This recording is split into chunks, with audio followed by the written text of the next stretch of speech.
Face aux limites des modes classiques de financement des projets, les jeunes entrepreneurs se tournent de plus en plus vers un mode alternatif dénommé le crowdfunding. En effet, cette activité se trouve depuis près d'une dizaine d'années au cœur de l'accompagnement financier des entreprises, et notamment des jeunes entreprises.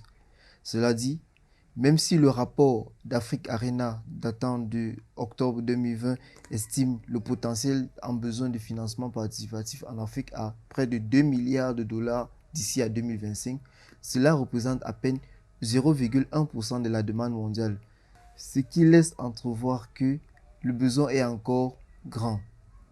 Pour en parler, nous recevons un jeune entrepreneur qui en a fait son cheval de bataille et qui s'y est d'ailleurs structuré à partir du crowdfunding. Borel Taguia, bonjour. Bonjour Fabrice. Merci d'honorer à cette invitation de Africa TV. Merci à vous. Alors, nous parlons du crowdfunding. Ouais. À noter déjà que vous êtes promoteur d'une entreprise financée par du crowdfunding. Ouais. Et vous avez également lancé votre plateforme de financement participatif. Effectivement. Très bien. Tagus Investment, pour ne pas la citer. Ouais. Le crowdfunding, de manière simple, pour nos téléspectateurs, c'est quoi? Alors, le crowdfunding, c'est un système, un moyen de financement des projets qui permet notamment aux porteurs de projets de faire financer le projet par la foule, de façon générale. Donc, on appelle à la foule pour qu'ils viennent financer des projets, des porteurs de projets, donc des jeunes entrepreneurs. C'est ça le crowdfunding, un financement de projet par la foule. Concrètement, comment ça se passe? Alors, financement par la foule, oui, oui, mais comment? c'est un peu ce modèle. Déjà, ce qui est même pratiqué, vous voyez, c'est quand 2-3 personnes se mettent en commun pour pouvoir réaliser un projet. En se mettant en commun, notamment, ça facilite un certain nombre de choses, notamment en termes de financement. Et c'est un peu plus facile pour les trois de pouvoir mettre leur projet. Le crowdfunding fait maintenant appel à une plus vaste campagne de personnes. Vous voyez. Là, on ne parle plus de 2-3 personnes. On peut aller à 100, on peut aller à 1000. Tout cela dépend maintenant de la notoriété du projet et des objectifs que s'est fixé le projet en question. Donc, le crowdfunding, c'est se mettre en commun comme en abrégé les tontines. C'est se mettre en commun pour pouvoir réaliser un même projet. Peu importe le montant. Peu importe le montant. Le montant maintenant est fonction du projet à réaliser. Et le montant est défini par le porteur de projet, je suppose, ou bien par la communauté qui a bien voulu réaliser le projet en question. Alors, d'où vient le concept? Il semble qu'il a une base anglo-saxonne, crowdfunding. Oui. En français, du financement participatif. Effectivement. Alors, le crowdfunding ne date pas d'aujourd'hui. Néanmoins, ce que beaucoup pourraient penser, ça ne date pas des années 2000 ou 20e siècle, comme on le pense. Non, le crowdfunding est né depuis le 18e siècle. On parle du crowdfunding. Enfin, les actions déjà qui relèveraient du crowdfunding datent depuis le 18e siècle. Vous voyez par exemple aux États-Unis la Statue de la Liberté. Elle a été réalisée à partir d'un financement participatif. Je ne sais pas si à cette époque on parlait de crowdfunding, mais ça, du crowdfunding, on avait près de, je crois, 1600 souscripteurs. Si j'ai bonne mémoire, on avait près de 1600 souscripteurs. Et également plusieurs autres projets qui sont nés tant en Europe, aux États-Unis, qui ont sollicité notamment l'intervention de plusieurs personnes pour pouvoir concrétiser ces projets-là. Et les mêmes choses s'observent en Afrique. Nous avons ce qu'on appelle des tontines chez nous. Vous voyez, on a des tontines où des personnes se mettent en commun, ils cotisent de l'argent. Après, quand quelqu'un a un souci, un problème, il vient prendre cet argent, va régler son problème, après il vient remettre. Vous voyez, ça c'est déjà une sorte de crowdfunding qu'on faisait même déjà, que nos parents faisaient même sans qu'on appelle cela crowdfunding. Et donc, pour dire ici que cela ne date pas d'aujourd'hui, c'est un procédé, c'est quelque chose qui est réalisé depuis, en réalité depuis le 18e siècle, qui aujourd'hui a pris une autre ampleur. Aujourd'hui, on a digitalisé la chose. Aujourd'hui, on met les choses en ligne, on met sur une plateforme où plusieurs personnes peuvent se connecter. C'est ici afin d'augmenter la possibilité de souscripteurs. Ouais, donc avant, c'était peut-être du bouche à oreille. Donc des souscripteurs se mettaient ensemble, on en parlait, les gens pouvaient souscrire. Aujourd'hui, on a digitalisé, on a mis sur une plateforme pour avoir des millions de souscripteurs parfois dans certains projets. Des souscripteurs qui viennent de plusieurs nationalités, de plusieurs continents. Effectivement. Alors, comment se passe le processus? De manière concrète, j'ai une idée A qui doit être soumise à un public B. Je la soumets comment? Comment j'entre en relation avec une plateforme de crowdfunding? Comment est-ce que j'active les leviers pour susciter des adhésions? Comment est-ce que je rémunère mes différents souscripteurs ou contributeurs? c'est tout un procédé justement, parce qu'il y a l'avant-campagne, pendant la campagne et après la campagne. Ouais, justement, avant la campagne, ça veut dire on a un projet, un projet qu'on voudrait financer. Maintenant, quitte à trouver dans la plateforme que l'on trouve assez bien structurée pour pouvoir, adéquate, voilà justement, la plateforme que l'on trouve adéquate pour pouvoir faire la levée de fonds de notre projet. Déjà, il faut relever que la plupart des plateformes qui existent sont étrangères. Il y a beaucoup d'Africains qui réalisent des campagnes de crowdfunding sur des plateformes étrangères. Ouais. Ça veut dire non seulement vous voulez faire un projet, vous voulez faire un projet peut-être en Afrique, mais vous faites votre campagne sur une plateforme qui est étrangère. Ça veut dire les fonds, les souscripteurs, lorsqu'ils vont souscrire, les fonds vont d'abord s'en aller dans ce pays-là, après, si vous arrivez à l'objectif, de revenir à votre niveau pour que vous puissiez réaliser votre projet. Donc, cela dit, ce que je viens de décrire veut donc dire le choix de la plateforme est déjà très important. Très, très important. Et dans notre contexte, particulièrement en Afrique, il n'y a pas. C'est encore assez difficile de voir des plateformes qui réalisent des campagnes de crowdfunding de bout en bout, donc surtout de la chaîne, sans qu'il y ait, si je peux le dire, parfois quelques petits obstacles et tout. Il y en a bien sûr qui essaient de faire des choses, qui essaient de faire des grandes choses, mais parfois on est limité en termes de moyens de paiement, on est limité en termes d'envoi des fonds, de percevoir des fonds. Il y a tellement de limites parfois.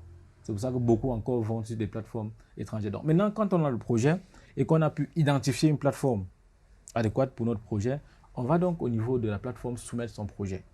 On va donc au niveau de la plateforme, on soumet son projet. Si les membres de la plateforme trouvent le projet intéressant, notamment, ce projet passe donc en financement. Peut-être néanmoins quelques processus ou procédés, mais le projet passe en financement. Maintenant, pendant le processus de financement, pendant la campagne, c'est alors à ce moment-là que le porteur de projet doit jouer de beaucoup de stratégies pour pouvoir arriver à l'objectif, à financement. Pendant cette campagne-là, on ne doit justement pas minimiser la dimension de la communication parce que tout est communication. Oui. Si vous ne communiquez pas bien, que votre projet soit sur une plateforme qui a beaucoup d'utilisateurs, il faudrait que vous communiquiez sur votre projet, que vous communiquiez sur les ajouts, sur le chemin que votre projet est en train de faire. Vous voyez? Par exemple, je vais prendre le cas de TagusRun, par exemple, parce que j'aime beaucoup me baser dessus, parce que c'est une plateforme qu'on a initiée de nous-mêmes. TagusRun est né pourquoi? Alors, quand je vais lancer le projet TagusDrone, le projet de fabrication de drones, j'ai le choix entre beaucoup de plateformes. Mais seulement, les conditions de ces plateformes-là, il y avait beaucoup d'inconvénients que j'ai trouvés sur ces plateformes-là. Donc, du coup, je décide de faire nous-mêmes notre propre plateforme où les gens viendront donc investir dans notre projet, à savoir la plateforme tagusdrone.com. Maintenant, il a fallu que nous communiquions. Donc, pendant la campagne, maintenant, il s'agit de communiquer sur le projet. Montrer aux gens que voici un projet assez innovant, un projet qui demande à ce que vous venez financer, qui vous appelle en tant qu'investisseur et qui a des chiffres, des données exactes qui vous permettront demain, en tant qu'investisseur, de pouvoir jouir des gains de l'entreprise. Oui. Donc, on a communiqué sur notre projet, par exemple, on a commencé à communiquer. Et à chaque fois que le projet faisait un petit bout de chemin, on communiquait dessus. Parce qu'à chaque fois, lorsque les investisseurs voient que les choses avancent, c'est là où ils comprennent que, ah ok, ça veut dire que nos fonds servent réellement et qu'on peut davantage investir ou davantage appeler des personnes à investir dans le projet. Ça, c'est pendant la campagne. Donc, pendant la campagne, ne pas minimiser la dimension de la communication. Et également, il y a plusieurs autres aspects qui entrent en jeu, notamment le chemin que fait le projet, parce que vous ne devez pas rester statique avec vos projets. Vous devez essayer d'évoluer. Quand vous évoluez, plus les gens voient que c'est évolue, plus ils vous font confiance et plus ils investissent. Ouais. Donc, c'est cette stratégie-là. Trouvez même, à un certain moment, commencez même à trouver des marchés, commencez même à vendre votre prototype ou bien vos modèles si c'est déjà possible. Vous commencez à attaquer le marché à vos modèles. Parce que vous imaginez, les personnes qui au début n'ont pas cru en votre projet, à un moment, ils voient votre projet sur le marché, mais wow, ils ont comme l'impression d'avoir manqué un tournant de leur vie. Ils voient votre projet sur le marché, ça veut dire que vous êtes quitté du projet, de l'idée de projet, vous l'avez concrétisé, vous l'avez mis sur le marché et c'était déjà exploitable. Là, c'est la plus belle forme que les gens aiment souvent voir pour avant d'investir dans un projet. Donc, lorsque on voit que votre projet évolue, les gens s'intéressent davantage et viennent y investir. Ça, c'est pendant la campagne. Maintenant, après la campagne, il faut bien sûr respecter les engagements que l'on a pris avec les souscripteurs. Si c'était une entrée dans le capital, parce qu'il y a plusieurs formes de crowdfunding déjà, Oui. qu'il faudrait souligner, parce que le crowdfunding se subdivise en trois. On a les dons, on a le prêt et on a l'entrée dans le capital. Lorsque c'est sous forme de dons, dans les dons, on a aussi deux catégories. On a les dons avec contrepartie et les dons sans contrepartie. Donc, si vous étiez parti sur la base des dons avec contrepartie, lorsque les gens vous font des dons, alors donnez-leur la contrepartie en retour. La contrepartie parfois peut être un de vos prototypes. Peut-être si c'est un ouvrage que vous voulez écrire, vous pouvez leur dire que les premiers ouvrages, je vais vous les dédicacer. Ça peut être une contrepartie. Donc, effectivement, remettre la contrepartie si cela a été fixé dès le départ. Si c'était le prêt, alors effectivement respecter les clauses qui parfois peuvent être un prêt avec intérêt ou alors un prêt sans intérêt. Donc, remettre l'argent s'il y avait intérêt, mettre les intérêts s'il n'y en avait pas, ne pas le faire ou remettre tout simplement de l'argent. Maintenant, l'entrée dans le capital, qui est un domaine captivant. Maintenant, si c'est plutôt l'entrée dans le capital qu'on appelle le crowdkitty, l'entrée dans le capital, alors à la fin, remettre un contrat d'actionnariat aux investisseurs. Leur montrer effectivement qu'ils sont investisseurs dans votre entreprise. Et dès la première année, si vous avez fixé que vous deviez partager les dividendes telle année, telle date, alors effectivement le faire pour que davantage de personnes comprennent que le crowdfunding, véritablement, c'est le levier de l'entrepreneuriat, comprennent que c'est le levier de l'entrepreneuriat et qu'on peut justement faire confiance à ce modèle de financement-là, sachant que beaucoup ont opté pour ce moyen-là et ont gardé leur parole, ont su respecter la parole qu'ils ont donnée dès le début. Alors, localement, y a-t-il de nombreuses plateformes au niveau africain et davantage au niveau camerounais? Au niveau du Cameroun, je connais une plateforme. Sans les citer. Oui, je connais une plateforme qui fait la levée de fonds du projet. Vous voyez? Mais justement, ces plateformes, j'y ai trouvé quelques limites. Comme je l'ai dit toujours, et au niveau africain, je crois qu'il y en a aussi plusieurs. Kenya, au Ghana, j'en ai également trouvé plusieurs. Mais généralement, lorsqu'on fait une plateforme de crowdfunding, c'est un peu, comment je vais le dire, c'est un peu statique, je trouve parfois. C'est un peu statique dans la mesure où certaines personnes viennent, les porteurs de projet viennent mettre leur projet, les gens viennent, ils lisent le projet, et s'ils veulent investir, ils investissent, et tout court. Donc, par rapport à ces limites-là, nous, avec la campagne qu'on a réalisée avec Tagus Drone, on s'est dit, mais on va apporter une sorte d'innovation en ce qui concerne le crowdfunding. Il est vrai que le crowdfunding, c'est le levier de l'entrepreneur, ça permet aux porteurs de projet d'avoir des fonds pour pouvoir réaliser leur projet. Ça permet à une communauté d'investir dans les projets et de se faire davantage de gains. Mais l'une des dimensions du crowdfunding, c'est le rassemblement. Et nous, on en a surtout besoin en Afrique. Pour moi, ça, c'est l'un des aspects que j'adore sur le crowdfunding. C'est que ça rassemble. Aujourd'hui, nous avons une plateforme de près de 15 000 personnes qui sont de tous bords du continent africain. Et quand vous voyez les personnes parler de l'Afrique, ça vous donne envie de rêver, ça vous donne l'espoir. Ça vous donne cette envie de vivre longtemps pour pouvoir un jour nous voir tous Africains rassemblés autour d'un objectif commun. Alors, en quoi se trouve l'innovation? L'innovation, maintenant, c'est notre plateforme. C'est au niveau... On n'a pas que fait une plateforme de levée de fonds, non. On a fait un réseau social d'investissement. Donc, on a mis une sorte d'interaction entre ceux qui veulent souscrire, les porteurs de projets et la communauté. Donc, sur la plateforme tagusinvestment.com, lorsque vous y allez, vous n'allez pas que venir investir dans le projet. Non, vous avez la possibilité de pouvoir commenter, de pouvoir poser des questions, de pouvoir utiliser le chat, d'interagir avec les autres souscripteurs, de poser des questions et les gens viennent répondre. Donc, on fait des commentaires, on fait même des publicités sur la plateforme. Donc, il y a une sorte d'interagissement entre tous les membres de la plateforme, ce qui pousse les gens chaque jour à se connecter davantage sur la plateforme et de venir investir dans ce projet ou alors de venir participer au développement de notre continent. Très bien. Alors, au niveau de la sécurité, sécurité juridique et sécurité des données, comment est-ce qu'on le fait? Alors, c'est là que justement, notamment dans l'un des avantages de notre plateforme, parce que déjà la sécurité juridique, sachant qu'il n'y a pas d'encadrement légal clair. En ce qui concerne le crowdfunding, il n'y a vraiment pas de texte en la matière en ce qui concerne actuellement le Cameroun. Non. Sur la sécurité, ce qu'on essaie de dire généralement aux utilisateurs de notre plateforme, c'est qu'il n'y a pas de règles claires en la matière déjà en crowdfunding. Mais ce que nous avons essayé de faire sur notre plateforme, c'est de respecter déjà, de prendre le modèle. En général, on sait que la plupart de nos choses, on copie un peu sur le modèle français. Je vais le dire comme ça, en guillemets. On le copie sur... Donc, on a essayé de respecter ces modèles-là, sachant que lorsque la réglementation voudra être en vigueur, donc lorsqu'on va vouloir implémenter la réglementation, que nous soyons déjà dans les mesures, que nous soyons dans les règles Vous voyez?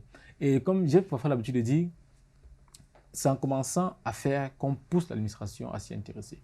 Tout à fait. Ouais, donc, quand on va voir de nombreux projets qui vont être grâce au crowdfunding, on va voir des plateformes de levée de fonds qui vont commencer à se multiplier, des petits pains. C'est là où l'administration va commencer à se dire, ah, ça veut dire qu'il faut encadrer le domaine parce qu'il y a beaucoup de personnes, il y a beaucoup d'allers-retours, des personnes de la divergence. Oui. Donc, on va commencer à vouloir encadrer le secteur. Donc, la sécurité sur le plan juridique. Et vous pouvez également porter cet encadrement, cette réglementation. Et sur quel point particulier est-ce que vous attendriez, quels sont les points particuliers sur lesquels on devrait s'attarder dans la réglementation? Alors, mettre un certain nombre de tests qui protègent le souscripteur, qui protègent le porteur de projet et qui protègent la plateforme également. Oui, parce que généralement, les réactions qu'on a sur notre plateforme, par exemple, c'est que beaucoup viennent dire qu'est-ce qui garantit mon investissement? Oui, généralement, on va leur répondre vous avez un contrat peut-être avec le porteur de projet et le contrat fait foi. En juridiction, le contrat fait foi. Mais parfois, vous allez également voir des gens est-ce que le gouvernement est au courant de votre activité? Ça va revenir fréquemment. Maintenant, dire que l'entreprise elle est légalisée, ça peut être une forme de sécurité. Mais maintenant, dire que vous avez le droit de pouvoir faire une levée de fonds parce que notre plateforme, elle est une plateforme de levée de fonds. Il y a beaucoup de choses que nous ne faisons pas qui entrent dans un certain cadre.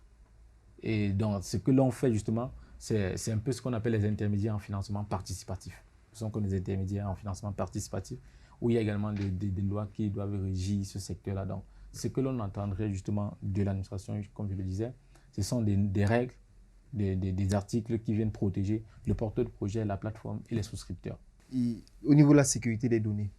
Maintenant, en termes de sécurité des données, on a nos serveurs. On a nos serveurs parce que ce que l'on veut faire, notre plateforme est assez ambitieuse. L'on veut réunir toute l'Afrique. À côté de votre plateforme, pour les autres plateformes, voilà, parlons des plateformes en général. Oui, les plateformes en général, pour celles qui sont par exemple au Cameroun, vous allez voir généralement, elles ne sont que camerounaises. Ça veut dire que vous allez voir la plupart des projets ne sont que camerounais. Les projets camerounais sont là, les Camerounais viennent y investir. Dans d'autres pays, au Ghana, en Côte d'Ivoire, c'est localisé en fait. Or, notre plateforme, on l'a mis sur l'Afrique. Ça veut dire, comme je l'ai dit, c'est l'Afrique qu'on veut unir autour de notre plateforme, de notre réseau social d'investissement. À un certain niveau, certains diraient même dans notre groupe, certains disent que ce projet n'a pas pour seule finition que les gains des porteurs de projet. Son objectif fondamental, c'est le rassemblement. Et beaucoup l'ont compris. Parce que c'est ce qu'on essaie de mettre en premier plan sur notre plateforme. Maintenant, la sécurité au niveau des données, justement, elle est fondamentale. Parce que qui dit gérer autant de personnes, dit également sécuriser les données de ces personnes-là. Donc, on a essayé d'avoir des serveurs. On a des serveurs localement, des serveurs à notre niveau, où l'on stocke les données de ces personnes-là sur ces serveurs. Ça, c'est pour empêcher des piratages ou alors des accès à ces données. Et justement, dans notre politique, parce qu'on a des conditions générales d'utilisation où on stipule que les données des utilisateurs ne peuvent être utilisées. Si elles sont utilisées, c'est dans certains contextes, tels que peut-être la publicité, où on mentionne tout cela, tels que la publicité, les cookies qu'on installe au niveau au niveau du code, au niveau de la plateforme, pour justement faire parfois des publicités ciblées ou alors pour pouvoir permettre aux gens de pouvoir poster leur publicité. Donc, dans tous les cas, il y a une sécurité à 100% en ce qui concerne les données des utilisateurs sur nos plateformes. À 100%. Personne ne sait jamais plaint. Et dans notre contexte où on est très alerte lorsqu'on parle de nos idées, de nos projets, on est moins enclin à partager l'idée au public et davantage à la retrouver sur une plateforme. Comment est-ce qu'on sécurise l'idée d'un individu? Lui se dit, si j'expose mon idée, quelqu'un d'autre va l'attraper sur un site de crowdfunding et aller la retourner, la mettre en sa faveur. Comment est-ce que vous la sécurisez? Justement, à ce niveau, c'est... Au niveau de l'OAPI, comment ça se passe? C'est assez complexe parce que c'est un truc qui a toujours existé, qui existe et qui va toujours exister. En général, vous allez voir beaucoup de personnes dire que leurs idées, ils ont eu une idée et l'idée a été volée. Beaucoup, généralement. Ça se fait même dans l'organisation des concours. Vous allez parfois voir des concours qu'on organise rien que parfois pour juste pour réaliser certaines idées des jeunes ingénieurs qui viennent de sortir ou alors des jeunes promoteurs d'entreprises assez innovantes. Donc, à ce niveau maintenant, ce que l'on essaie de faire aux porteurs de projets qui ont des projets innovants, c'est de leur dire d'aller souscrire, d'aller à l'OAPI pour breveter leur idée. Ce n'est que lorsque vous avez breveté votre idée que vous pouvez dire que vous êtes maître de votre idée. Si vous ne l'avez pas fait, attendez-vous à ce que peut-être quelqu'un un jour prenne votre idée et l'amène à un degré que même vous-même n'aurez pas pu l'amener et vous n'aurez que vos yeux pour pleurer ou bien votre bouche pour dire qu'on vous a volé votre projet. Mais la seule forme de sécurité assez propice, c'est l'OAPI pour breveter votre projet. À noter que vous êtes d'ailleurs détenteur d'un brevet d'invention. Effectivement. Alors, parlons de la rentabilité du projet. Ouais. Les séquences de remboursement ou d'actionnariat, oui, même de prise de participation. Ouais. Comment se passe-t-il dans une ambition de crowdfunding? Alors, chaque projet qui vient sur la plateforme a ses objectifs et sa feuille de route. Donc, comme je l'ai dit, d'autres peuvent faire le crowd qui l'entrée dans le capital. D'autres peuvent faire le crowdlending, le prêt, ou d'autres peuvent faire des dons. Maintenant, pour ceux qui ont opté pour l'un ou l'autre moyen, lorsque la levée de fonds se termine, donc parfois vous allez voir des personnes qui font une levée de fonds sur 1 an. Après les 1 an, ils disent que l'année qui va suivre, ils vont par exemple faire partager des dividendes aux actionnaires. Donc, lorsque l'année en question vient, ces porteurs de projet partagent effectivement ces dividendes-là aux actionnaires pour que ceux-ci puissent notamment soit revenir sur investissement, soit déjà avoir une sorte de gain et savoir que le projet réellement il est rentable, il est faisable et a commencé à faire son bout de chemin. D'accord. Il peut arriver qu'il y ait des campagnes qui ne marchent pas. Effectivement, justement sur notre plateforme, on a mis un certain nombre d'éléments parce qu'on a mis à 50% le degré d'investissement. On dit au porteur de projet, si votre projet n'atteint pas au moins 50% d'investissement, les souscripteurs se verront remboursés. Mais si au moins il atteint 50%, vous devrez revoir votre business plan et l'adapter par rapport aux fonds que vous aurez perçus. Oui, donc ça, c'est une forme de sécurité parce que parfois, vous allez voir une personne qui met son projet, peut-être il demande 100 millions, après, il atteint peut-être 30 millions, il dit donne-moi l'argent. Il va faire quoi? Peut-être il va aller manger l'argent. Donc, on essaie de sécuriser et se dit non. L'argent, s'il ne peut pas lui permettre de pouvoir y aller son projet, autant mieux rembourser les souscripteurs. Et si maintenant il atteint au moins 50 millions, il peut réviser son business plan et pour pouvoir utiliser les 50 millions qu'il a pu atteindre et commencer déjà à avancer avec son projet. Très bien. Oui. Il est clair, il est certain que l'administration, il n'y a pas encore de réglementation appropriée liée au crowdfunding. Mais au quotidien, dans vos activités, êtes-vous en collaboration avec les institutions étatiques? Et si oui, dans quel cadre?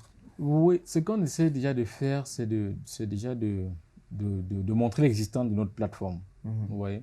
Notamment, à ce sujet, on a une présentation, la présentation officielle de la plateforme qui aura lieu en mai, le 21 mai de cette année, où on va présenter officiellement la plateforme. À cet effet, nous allons inviter plusieurs membres de l'État, du gouvernement, notamment dans le secteur financier, pour justement montrer l'existence de cela et le fait que cela est déjà dans notre environnement, est déjà sur notre marché et que l'on devrait commencer à mettre un certain nombre de lois ou de normes juridiques pour que le secteur soit régi par ces lois-là et qu'on puisse avancer favorablement tel que nous le souhaitons. Donc, de temps en temps, on communique avec ces membres-là du gouvernement, on communique avec ces organismes-là, pour ne pas qu'après on vienne dire que nous ne sommes pas dans la régularité, justement. Parce que tout ce que nous voulons, c'est que les choses puissent bien marcher, que nous soyons en normes, en règle, et que nous avancions bien avec la réglementation, avec l'État, le gouvernement. Très bien. Auriez-vous, pour nos téléspectateurs, un mot de fin relativement au crowdfunding? Oui, je dirais à ces jeunes porteurs de projets qui ont des projets, de taper tagusinvestment.com, de taper le réseau social africain d'investissement parce que c'est une plateforme innovante qui vous permettra à vous, porteurs de projet, de pouvoir réaliser votre projet. Et vous, souscripteurs, vous qui avez toujours voulu investir dans des projets innovants sur l'Afrique, de pouvoir trouver des projets innovants sur la plateforme et y investir. Soit on se mobilise en tant qu'investisseur, soit on a des projets et on vient lever de fonds. Dans l'un ou des deux, dans l'un, on est soit l'un, soit l'autre. Donc, parfois, on est même les deux. Donc, venez sur notre plateforme, réalisez votre rêve entrepreneurial pour ceux qui ont des projets, ou alors pour ceux qui veulent investir, venez investir et gagner davantage de fonds grâce à vos investissements. Et sur le crowdfunding en général? Oui. Un mot?